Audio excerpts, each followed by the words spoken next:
All right, I'm Pops, and this is a little quick video I did. Want to talk to you about the 2016 Suicide Squad. I went back and reviewed it again. I had originally reviewed it when it came out, gave it about 2.5 stars, bagged on certain elements of the film, which basically I felt even stronger about why I don't like the film. Why it's 2.5 stars is probably about right. If it leans anyway, it leans lower than that because it it is such a sad attempt at a comic book movie, in part because it treats the audience as being so dumb. It retells origin stories and how things happen, the suicide stuff, how they come together, and all of that in such a chaotic way and repetitive way. It's just so boring. I couldn't stand it. I was so sick of them telling me same things I already know. I also think the entire bait and switch with the Joker, it may not bite me as much as it did then as it does now, but it just honks me off because I actually don't dislike the Jared Leto Joker. Um, I couldn't stand that we wasted all this time with Harley Quinn's origin and him torturing her.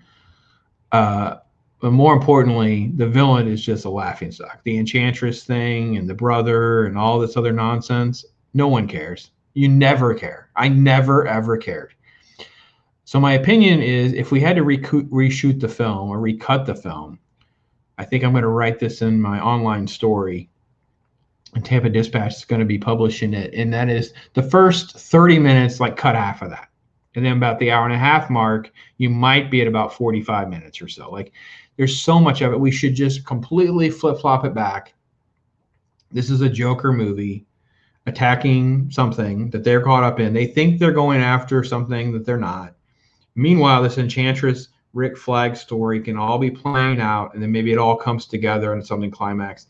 But the idea of having this, I don't know, what does he call it? There's a Will Smith line about the floating nonsense. I don't even know. I was so checked out.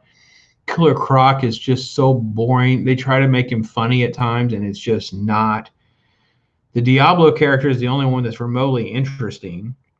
Harley is more like an irritating frat girl than a mentally ill person. And the fact that she can hold her own against these creatures with a baseball bat and stuff is just laughable. It was never believable. Now, I admit in the new film, the 2021 film, her being able to leap over people and taking people out like that, that was also unbelievable. So it's like two different spectrums of the insanity. And Birds of Prey that didn't do anything right, in my opinion. The bank scene, I guess, is the closest. But anyway, so Will Smith's comedy is almost like a distraction the whole time. Like there's nothing is done as well as it could have. Like we care about the Deadshot character in some ways, but like the scene where he's being captured by Batman, we're setting up who Deadshot is. He's being caught. We could have cut this whole get out of my way, whatever. We could have cut this and made it a little faster. We understand Batman got him, right? And the daughter doesn't want him to go to jail. It is whatever. Okay, fine. Okay, we didn't need to. It's just drawn out. And then he's constantly feuding with Rick. Rick Flag's got this corn up his backside soldier nonsense that was so off-putting. Like this whole "you do this, you die" thing was so much funnier in the second movie than the first movie.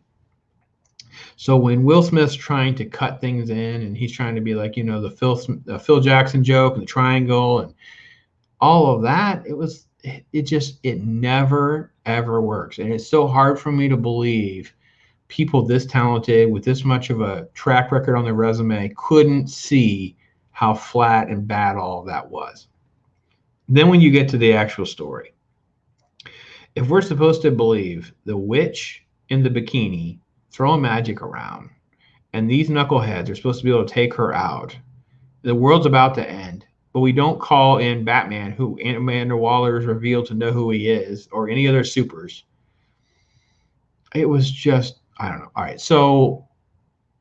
All right, what did I like? I didn't hate Jared Leto's Joker. He's just not in it.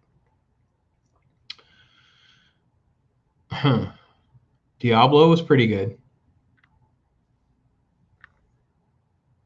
Hmm. I didn't hate some of the special effects. Some things were bad. Some things were not. Um, Look at what Katana. Yeah, I don't care.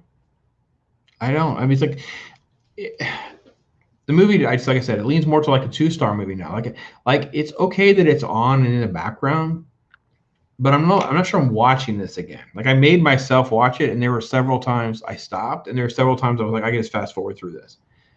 It's that bad. And the bar scene is almost, I don't know, there's just so much cheesiness and garbage. I don't feel like I'm ever in a comic book movie.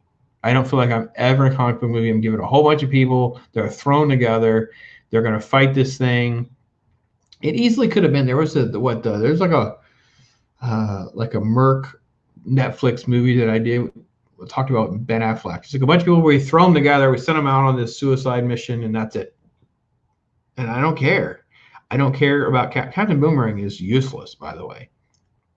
I, I I knew he didn't do anything, but in the second viewing, and maybe I skipped over something. I think he punched him a couple of times, but he's basically just drinking beer and playing with his little unicorn stuffed animal and comic relief. Like he doesn't do anything. Like he's so, I don't know.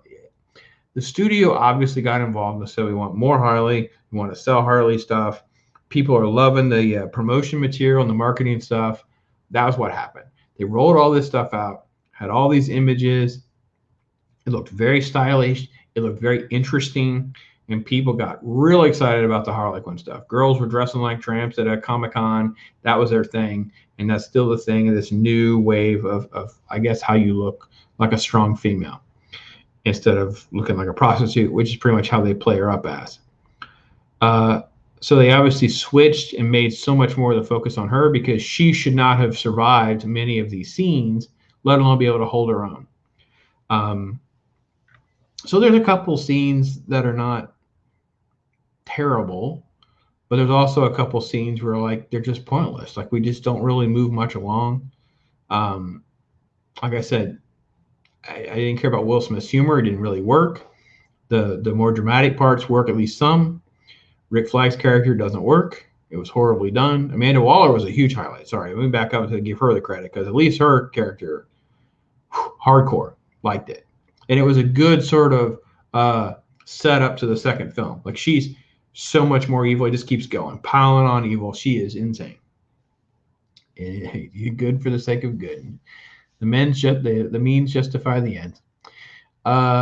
Ends justify the means. Yes, there we go. I can get it right. Sorry, folks. Yeah, I didn't care for Kelly Croc. Don't really care for much. Not good. Can't recommend it much. And in watching it again, I realized I like it probably more. I dislike it more than I did the first time, probably. So there's my thoughts. It was interesting to revisit it. It was interesting to have a compare and contrast between the new and the old. It was interesting to see the characters in different ways, handled by a different director and creator. So I don't know. Am I wrong? Do you find it more entertaining? The music is like a high point, but it's also like an excuse to not be a good storyteller where they just cue the music video, cue the rain and the walk in the rain to music. I don't know. You're not Tarantino. They're not good at this. Stop pretending that you are. So buttons below, bells, all that nonsense. Tell me what you think. Enjoy your comments and feedback. I'm Pops. Thanks.